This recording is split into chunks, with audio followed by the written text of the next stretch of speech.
eza bien na ko lobelo komoko na zonga na simamuke le président Félix Alobara Boye yé azana tenté ya ko fouiner na passé oya moni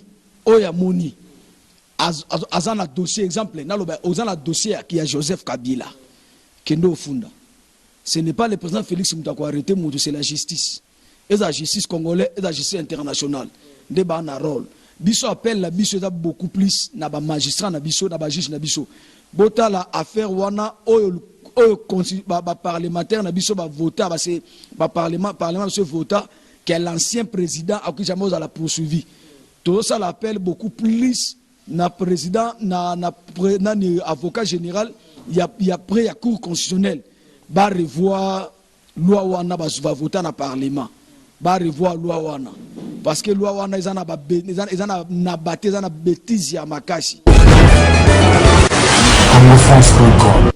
eza différent donc so de biloko wana ezali déjà mabe et so que eza bongo donc le juge oyo aza na dossier wana aza na eloko moko osala ya ko akite mukuna ya liboso bongo yeba boye eza très dangereux pe malédiction pour na ba juge na mwana mwasi wana komona tolo ya musala nzambe so si un homme de Dieu a commis un niveau ya kolongola elamba atika bila nzoto na epolele pona bino bo mona bo défendre la fille là en avenir te na Congo en avenir te azana vie mulaité bo kangango soit akufa par accident soit azwa maladie moko manzamba ko beteli ngala lobaka biloko na yebi ndenge Bible tambolaka.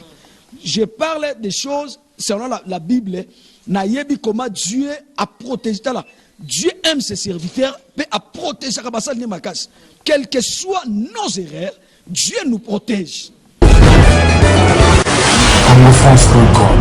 Azaki ba fuitité.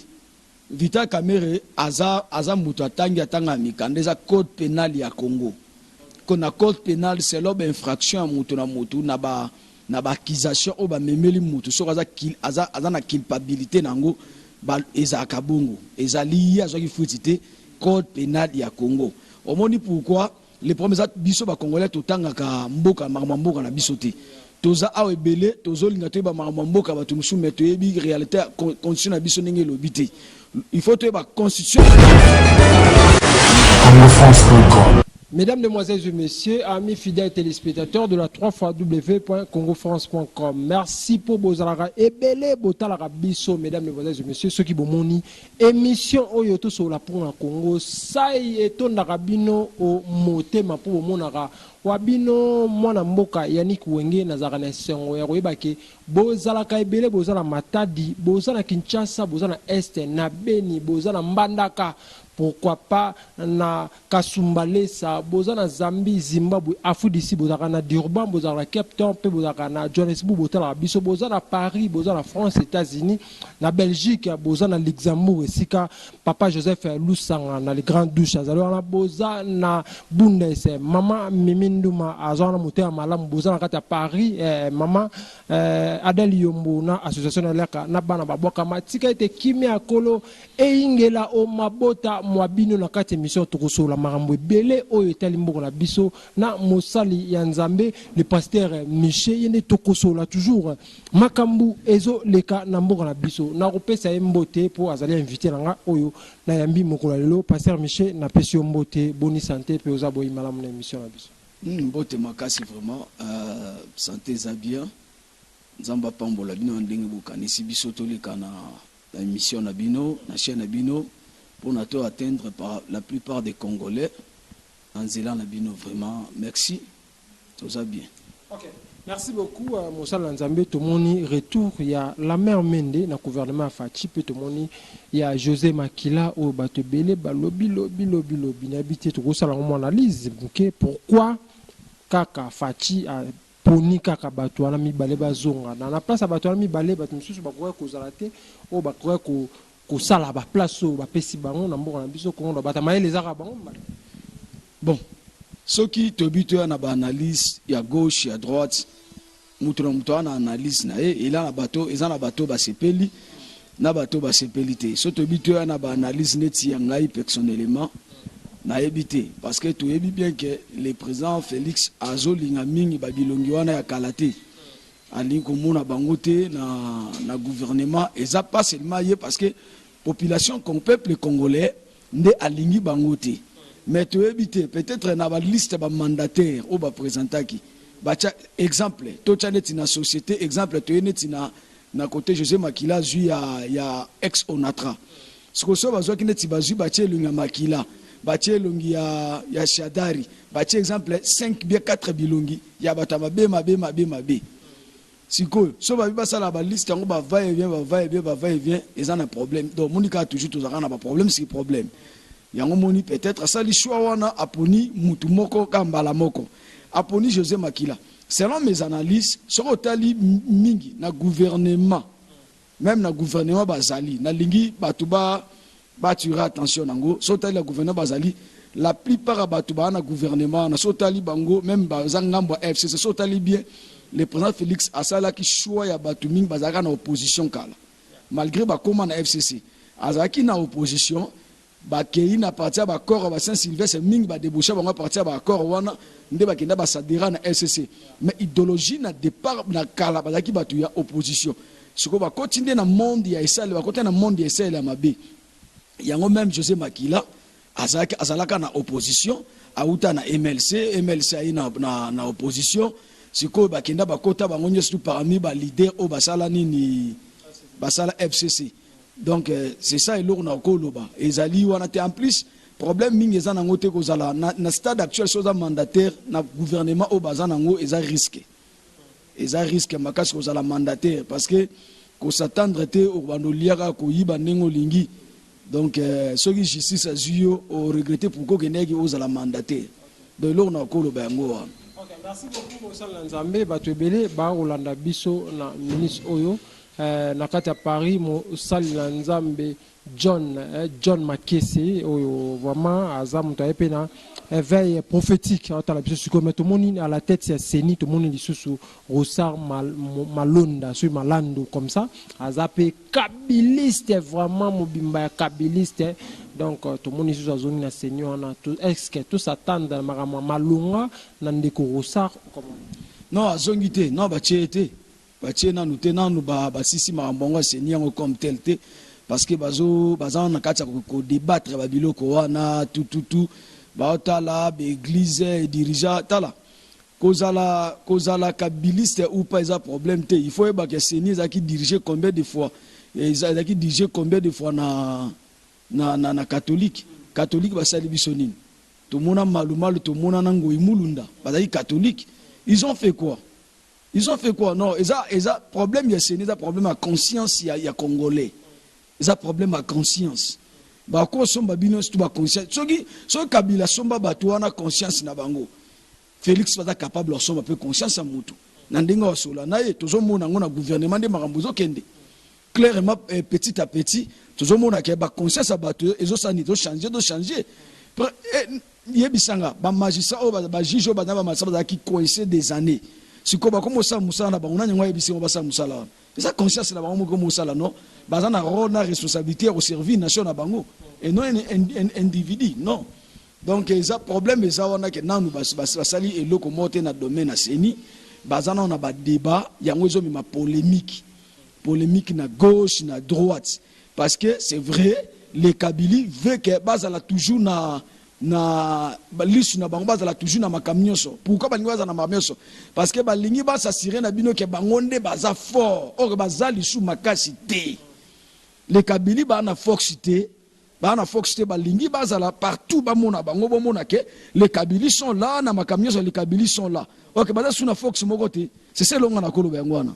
OK, merci beaucoup pasteur tout le monde a plus de 80% ya recettes publiques au écota kanake ça l'état toujours na poche à bateau donc na habité moko na biso tout ça mon analyse wana plus de 80% ce ko nini o ezaraka ça moko na bon na habité so ba bi plus de 80% ya recettes écota les problèmes ça wana faut ba réduire train ya gouvernement ya institution surtout ils en la présidence ils en la primature parce que ko imaginer primature ça na combien de conseillers on va dépenser 2 millions par mois. Ce que le premier ministre a combien aujourd'hui c'est inacceptable bêtise joine bandi série à Kabila kutu tokumi sanzambe na stade actuel to comme comprendre moi parce que c'est Kabila tondo ba marambouté to vandara bo to zo rambongo bimaki kendaki bo salamaki bo vole salama butu na moto ndo yebelo côté mais na stade actuel quand même to komo zoa ya koyeba ke intel sala dépense sala maraboye to yebi parce que tobo sanate sera kabila ba député salaire zaki je crois $15,000 mais Syrie il y a Félix Neto Moni commis 4,000 donc clair aimé commis 4,000 donc c'est il y a beaucoup qu'observant on na ba forme to na ba façon et c'est très important pour nous et ça vraiment c'est quelque chose de louable pour Nabiso. Donc nandenge to komo découvrir na gauche ezala mabe to ezala malamu ya motu ezaka to komi ko découvrir makambo ndenge tambolaka ndenge bambongo ezokende sikoto banda ko détailler ke mbongo na façon ezokende le wana eza ya mabe donc elo na ko loba yango wana ba il faut ba réduire même quand tu parles maintenant c'est là pour nous il faut pas sanctionner encore ba kangango eza na une importance moti te ba kango parce que de jouer rôle mon côté ça construit rien pour na biso parlement na Sénat et zo conçu et l'autre côté na Congo $2,000 kasi yango tolo bakangango parce que zo contribuer na l'autre côté bakanga parlement bakanga Sénat parce que ils ont apporté l'autre côté au moins par Sénat bien parlement na gouvernement bezani na ba gouvernement assemblée nationale bezani to vandi to moni ba député bazo sala débat il y a augmentation de salaire à militaire.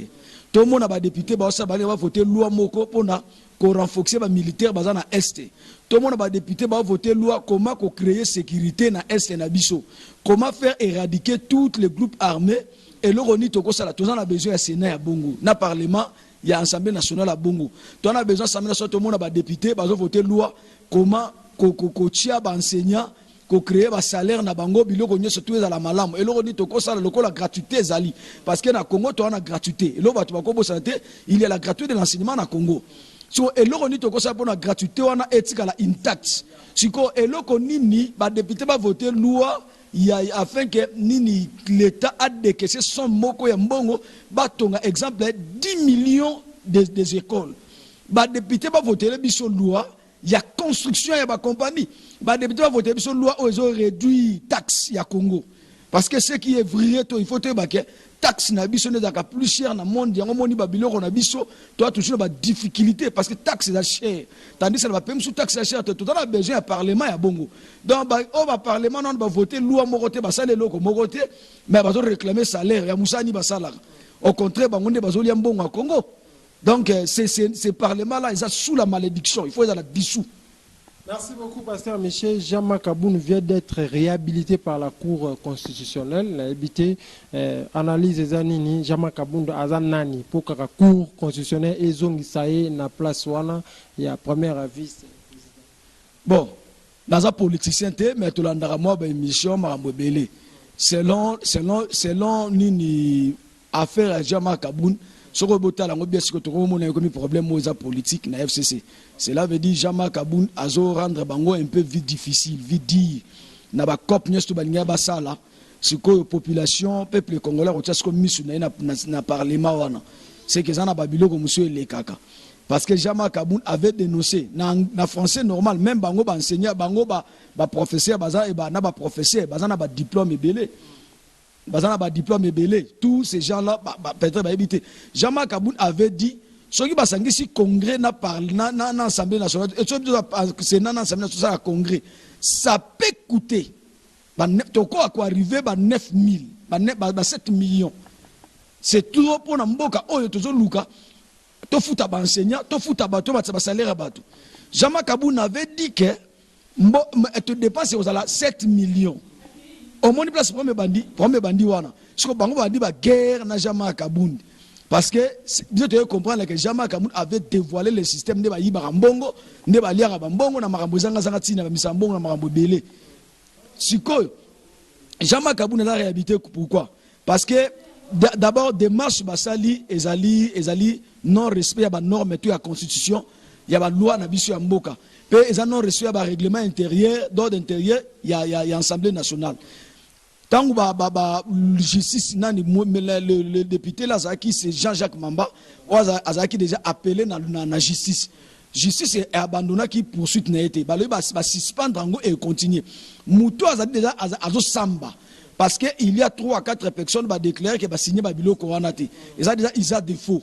automatiquement so muto asamba na Janine Mabunda et bongaki assure soit pour nini wana ba annuler loko wana mais ba précipiter ba kenango tango boke nango ye moko muto bazolinga ba koisa azaki sur place ti donc automatiquement na ba forum me wana so bakendaki ezolakisa déjà que il y avait déjà un problème donc automatiquement Jean-Marc Aboun a osala réhabilité mais yeba yango que Janine Mabunda a déclenché guerre na justice. C'est qu'elle est en train de faire. Parce que Nenga Zawana Zakana a un problème belé, Azaki ministre, il y a portefeuille. Oh, ministre à portefeuille, aye bayango comment ba gérer chez Camine. Si quoi bonga zala, nos frères de FCC baza quand même na arrogance belé à makambo belé. Balingo se fait croire toujours bazali OK baza di soutien la place. Donc affaire il y a Jean-Marc Aboun donc sur le plan constitutionnel abiso nandenga justice il faut la réhabiliter après makamsunde koya sima net siko bandi siko recruter encore ba pétition sous pour la décision naï et ça toujours illégal parce que comment Moutou azali déjà destitué bozo bandi ko arrêter ba pétition pour la destituer encore vous voyez d'autre part que dans le Congo au moni kozala maele ce n'est pas avoir des diplômes est un symbole. Il y a intelligence, il y a intelligence. Parce que vous pouvez avoir un diplôme, tu peux avoir un diplôme, mais aux anneaux bourriques sur le plan de vie, au yebi loi sens humain exacté. Moutala déjà destitué. Bobane au signaler sous ma pétition pour destituer, cela veut dire quoi? Et ça acharnement, et ça il y a un problème. Donc justice faut achami sunel il y a parlement na biso et aux bien makasi. OK. Merci beaucoup, papa. Nami qui est le 30 juin, déjà Congo, pendant 60 ans déjà, n'habité analyse au ça, Congo, pendant autozoa, les autres qui ça déjà 60e année.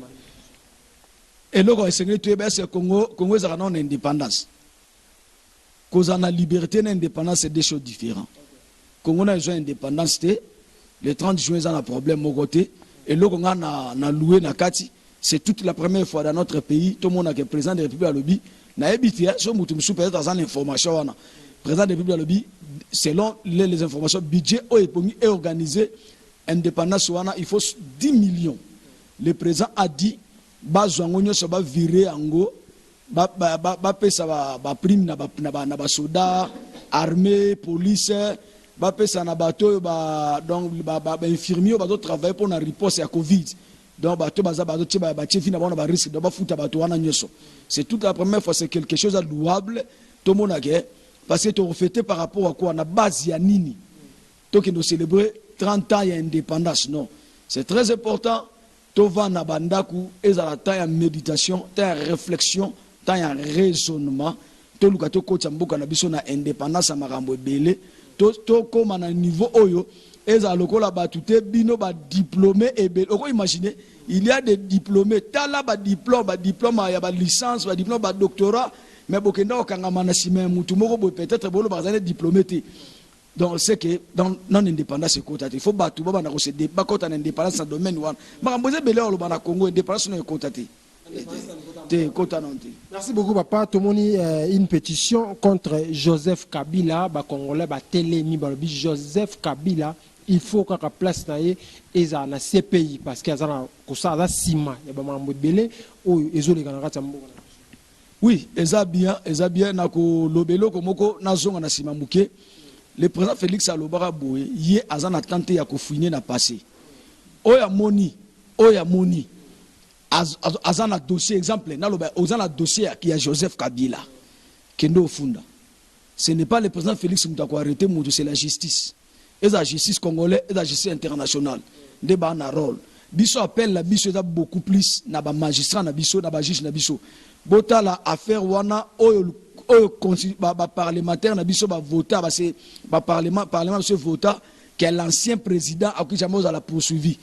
Tout ça l'appelle beaucoup plus na président na avocat général il y a près à cour constitutionnelle ba revoir loi wana ba voter na parlement.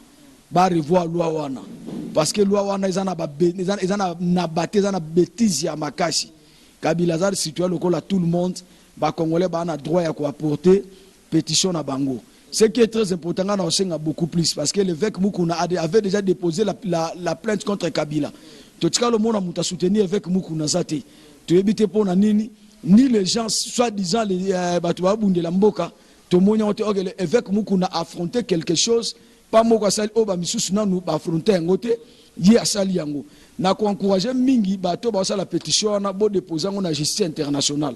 Parce que tous en justice nationale, Ata déjà Kabila a déjà une plainte, justice internationale peut avoir déjà une plainte. Aïe, Bango déjà qui a la poursuivi. C'est mieux pour nous. Merci. Ok, merci beaucoup. Tout ça, c'est moi, mon analyse par rapport à procès, il y a Vital Kamere au Tikoleka. Vital Kamere a joué qui va fuite à Solana madame Naye. Bakoka telaye 25 ans ou 20 ans ou 30 ans déjà yé aye biango makamozo salama yé aye biango egozala bongo mosala nzambe ya habité analyse na autopé lecture na yo na maloba ya suka ya Vital Kamere wana omona yo azaki ba fuitité Vital Kamere aza mutu atangi atanga mikandeza code pénal ya Congo kona code pénal c'est l'ob infraction mutu na mutu na ba accusation o ba memeli mutu so aza na culpabilité nango ba ezaka bongo ezali azaki fuitité code pénal ya Congo. Omoni pourquoi les premiers biso ba congolais totanga ka mboka mboka na biso te toza awe belé tozo linga to ba mboka ba tumusu meto yebi réalité constitution na biso ndenge lobité il faut to ba constitution na biso lobinini to ba code pénal ya biso ezali nini to ba ordre ba réalité ba biloko mingi ya armée na biso ba loi na ndenge tambulaka elobini to yebité yango mon tozaka facilement à manipuler. Ezali code pénal ya Congo ndenge elobi donc soko landi batanga ki ba peine ezana peine il y a 20 ans ezana peine moko ezana il y a 10 ans ezana peine il y a 5 ans ezana peine il y a 15 ans donc ba peine wana nyoso tout par rapport ya ngonde batangele selon la loi code pénal ya Congo donc na infraction boye ezalaka na nini na prison tel autant d'années au salaire la prison amende nango ko ya tel. Donc, na minute oyo, regarde na bisonyo surtout, ezali fixé na juge le président. Il y a tribunal. Regarde ça pas naïe. Donc, caméra, moi c'est caméra informatique ne moi si naïe. Marambo okoyo kaka ki uzalake, uzana 20 ans, uzana parce que ayebi code pénal ndenge lobi. C'est na cercle qui immeuble wa somba na Paris kuna pemeni ya Champs-Élysées immeuble où il y a cher ma casse ba kongo ba cercle qui on ba panzango ato ba récupérer mikanda on est na kesa l'état. Non ba panza immeuble était peut-être que en cercle là bango za d'une manière à ko interpeller kenda kwa ya caméra yango na sepeli makasi na procureur général ya cour d'appel ya Matete ya parquet général ya Matete ya limité wana a sali déjà a saisi de la justice française pona baye babilo ko nyoso caméra sombi à partir de 2019 nyoso faut a saisi l'état congolais faut à récupérer a tiango na vente à teka yango c'est très important donc à saisir déjà lobby pe na landa qu'il sous même na niveau ya Liban déjà nini cour d'appel na bango pe procureur général na bango na daki na bazo étudier ba dossier wana na veille ya bakata makambu o ndenge ezali donc eza dans ce sens là ba congolais ba kei pona rotia ko créer visibilité au lac sabatu que non problème ngo to lobela yango place ezali awa yango wana mais papa affaire mukuna tozo ba susciter na minute oyo paraît-il o ba okatela mukuna o ndeni tozo ebate mama mukuna donc na Congo na biso suku ko ekana eloko veille mo bo suka na ngo za ka bo sans suite donc sans suite ça. Non, affaire avec Mukuna, en tout cas selon les informations que nous avons eues, selon les informations, parce que Sotali, ils à chaque fois so bakei, tous aura foot, mais tout au foot c'est bima été. Na ebite za eza semaine OP. Yango pe suite na semaine O. Semaine au Burkina Faso. Selon les informations, l'évêque Mukuna za dans les bons. Azad dans les bons parce que ameta ki bango en chaos. Et là, il y a plaidoyer le cas qui dernièrement avec Mukuna Longola qui est lamba likolo et lamba nyo sauté à Longola qui est lamba. Oh, c'est là ba vidéo oyo bango bazanango ba Alexa biso avec Mukuna azaki sans tatou. Mais selon les informations avec Mukuna azaki na tatou. Azana tatouage na nzoto nae. Oh, so azana tatouage na nzoto déjà et comme déjà bizarre. Yami balé oya turu eleki babi avec Mukuna sambaki na kilote. Asambaki na kilote pour na rencontrer bango ko laksa bango ke ba genou ya mutu wana na oyanga eza différent donc so de biloko wana ezali déjà mabe et so que eza bongo donc le juge oyo azana dossier wana azana eloko moko osala ya ko akite Mukuna ya liboso bongo yeba boye eza très dangereux pe malédiction pour na ba juge na mwana mwasi wana komona tolo ya musala nzambe. Si un homme de Dieu a commis un niveau ya kolongola elamba atika bilam nzoto na epolele pona bino bo mona bo défendre la fille là en avenir te na Congo, en avenir te azana vie moulaïté bo kangango soit akufa par accident soit azwa maladi moko manzamba ko bete di ngana lobaka biloko na yebi ndenge Bible tambolaka. Je parle des choses selon la Bible na yebi comment Dieu a protégé là.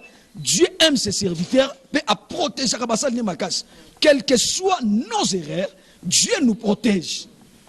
Nzambe a battu la rabasane parce que en dehors de tout azo animé masse ya batu. Quelle que soit faiblesse naie.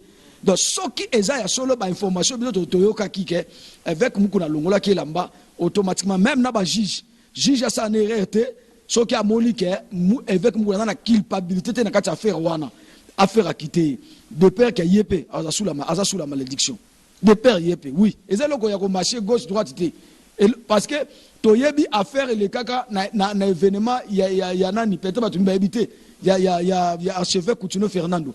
Il y a des militaires au Batagaga armés de victoire à l'époque. Missou bakota de Mabeli. N'est-ce pas aventure? Missou bakota de Mabeli. Même l'avocat là, moi siwana. Pour nous défendre. Oui, ça musala nae. Mais ce qui a été na katine qui est loko wandeza eza coupier ce moko monté. Ngana osengane a démissionné. De père, aza sous la malédiction. Et ça nango loko ya na gauche na droite idée. Et ça loko na gauche d'abord sur le plan biblique. Bible zo condamné mutu onyo semila akose la mutu makambo. Bible zo condamné mutu ndengi wana. Kokose la mutu ikambo ya nini? Eloko wana muninga sala ngote ayebite mais yo oche kombo lobeza yi. Eza lukuta. Donc mutu ndenga la Bible ezo senga mutu mo fo fimbo beta malikola mukongo nayi. Si la Bible déclenche une malédiction likola mutu bongo. Et bon siko soki okoshi yango pona musala nzambe. Ba efe nango za koma.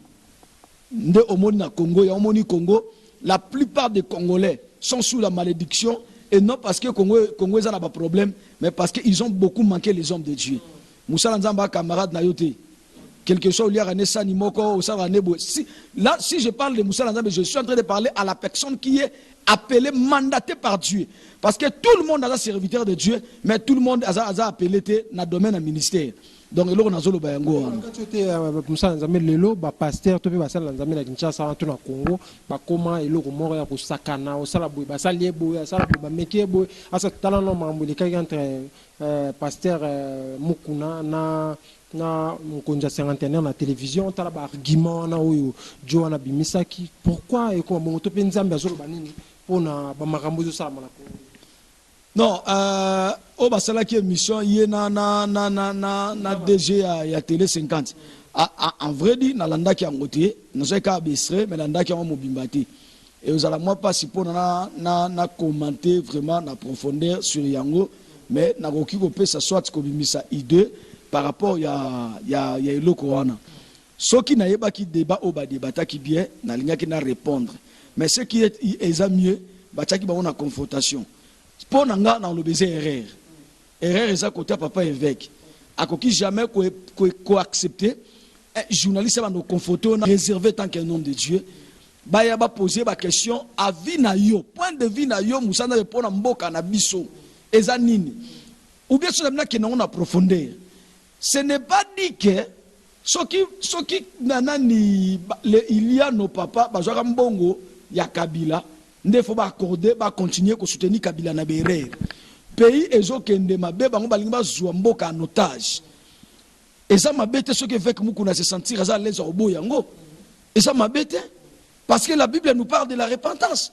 Lorsqu'on parle le mot repentance, cela veut dire qu'on parle le mot repentance, c'est la confession. Confession, cela veut dire qu'on doit confesser ma bête à Salaki.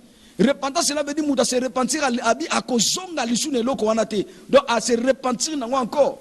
Donc, ezali soumouté pour évêque Mukuna, alors que non, trop c'est trop, quoi accepter. Cela veut dire quoi? C'est que Banda Kalande va vendre Kiwana.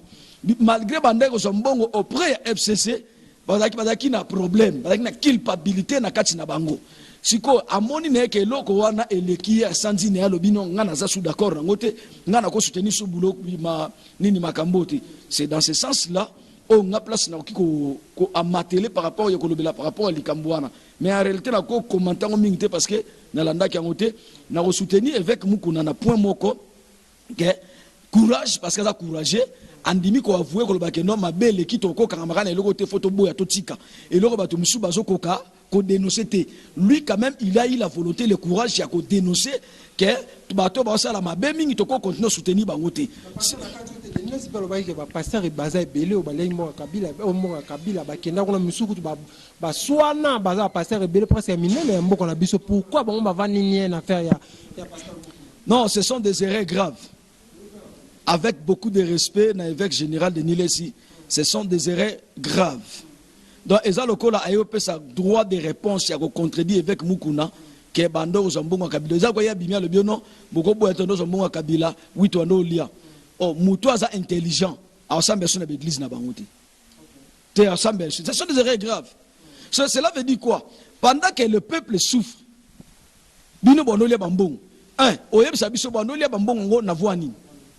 Bandole sa bambongo parce que na ebi seri mo kaloba ke bangonde baba biso ba to sangsara batu to pesa batu ba aspirine ole batu ba silika to pesi mate donc mate ba na ko te mate pona batu ba changer ba vie mais mate zo te ma pona ko calmer batu ba la musa makanisa bangote contre ye. Oh si nous regardons l'histoire, il y a Martin Luther King, si nous regardons l'histoire, il y a Belsen, la thèse Belsen Idaosa, mémoire, il y a mémoire na bango. Et si nous voyons le bishop Oedebo actuel, à s'opposer contre le gouvernement nigérien, c'est vrai, notre église, même catholique, même Kimbangis, toutes les églises, même le musulman, ils ont contribué pour la destruction de la RDC. Or, la Bible a dit que c'est par un prophète que Dieu a sauvé son peuple. Mais c'est que clairement en RDC, Tozaki n'a pas prophète, Nathan, on a habité peut-être parce qu'il y a aussi 400 quelque part, conformément à la parole de Dieu, 400 quelque part. S'il y a, ils en ont mokoya mabe, mi bala mabe, c'est 400 quelque part, on zamba ko la musabango. Il y a un message comme au Bimashiko. Donc, Congo est en avant, il y a changement. Merci beaucoup, mon cher Lanzamé. Nous vers la fin de cette émission. Message bandeko ba congolais au balandi biso baza partout dans le monde entier, na Poto, na Kinshasa, partout au bati kota la émission. Message au groupe sa bango. Bon, message à Moko, Togo Pesa la peuple congolais, c'est le changement de mentalité. Nous devons changer nos mentalités. Cela veut dire quoi? Toye bandenge ya kusala ya nzela tuzo kendeli. Kotala na Congo, biso na Congo te komona boui, to mona que quelque chose doit changer. Mais batumsu bako rendre gouvernement président actuel en difficulté, ce sont des peuples congolais. Peuple congolais, leur façon de se comporter, leur façon de voir des histoires, c'est différent. Ozomona, ils ont un problème, il y a écoloté, mais ils ont un problème à mitou na biso. Parce que ce total est bien, justice a comme la responsabilité et l'indépendance. À vivre dans le coin naïe, à ça la moussa n'engage sengeli. Donc automatiquement, biso la population faut changer mentalité. Maramboza be na Congo, nazo lelo na otambo na mutu na réfléchir. Si lelo na Congo totanga ba classe za presque demi free, o baba demi ya gratuité. Na Congo, na université na Congo ezaka moins cher na monde entier université na habite soki na pays ni université ezaka moins cher lokola ya Congo ezati biloko bele photo le bien total sabatu ba preuve donc université na Congo to ba ezaka cher ok ça moins cher par temps en Afrique. Oui, na Afrique d'ici d'ailleurs yo so zambo autant que ça moi université autant que ça moi université ça ba $3000. Na Congo université n'enga zanet na IEC ezaka soki so bani na débit je crois $500. Soko comme na G3 et comme na entre ça $50. Université tango matape mineral et san ekita. Ne parle pas de campus. Ba bêtise sur les gars na campus wana ba foutela mutu avant na campus a foutela ndaku $30. Ane mobima $30. Donc mutu musu asabima na o maza tinete ba chaika na campus. Tant ba bibo bima bazo revendiquer. Non, nous devons changer. Message à souko pesa ba congolais, nous devons changer. Kobonga ya Congo ils ont responsabilité dans les deux côtés. Ils ont na autorité, na peuple congolais, ils ont joué rôle pour le changement à Congo. Pour le changement à Congo, ils ont joué rôle national yo nanga, ils ont joué rôle pour le Congo changer. Ceux qui ont changé mentalité na biso et ça la biso et vendre la biso et le bel la biso, marampe belé osanini et ko changer. Ceux qui ont non changé te qu'on s'attendre à quelque chose dans le gouvernement, c'est ça le message na ko pesa batu yango. Merci beaucoup papa. Moi quelques mots na batu na ma adresse na yo email to place ba rejoindre en face. En tout cas bambote ezali na congolais nyoso. Mbota liboso to pesi na congolais nyoso. Zambé apambola RDC. Mbota mibale ya musutu to pesa na parlement. To pesi bino mbote parce que to kumisa nzambe to lingi bo vivre na trouble makasi pour na parlement ekweya epanzana bino moko bokabwana mbote na ngana opesa na parlement tano ba parlement siki na loba na sénat na assemblée nationale donc tosangisi bango na spesi mbote na congolais na pesi mbote na madame nanga nzamba pambola esika zali na pesi mbote na bana so chapelle internationale de la foi ya na Congo nzambe a pambola bino makasi na zali na soko lingo landa biso na matin na biso tolekaka na YouTube Michel Wisdom TV ndeza chaîne na biso sika tolekaka ou bien okoti na Facebook okomi pasteur Michel Wisdom au monde ngo bi pasteur Michel Wisdom mon page na biso na aimer tolekaka ba live semaine on bato sambela to na ba prière to sambela contre ba aventurier politique les politiciens au bazana besoin de mboka ebonga cette fois-ci tu engagé prière contre bango nzambe a frappé abeta bango tozana besoin to mona mutu banomo mandataire oboyi parce que yebo za dia moyibi soke ko za mandataire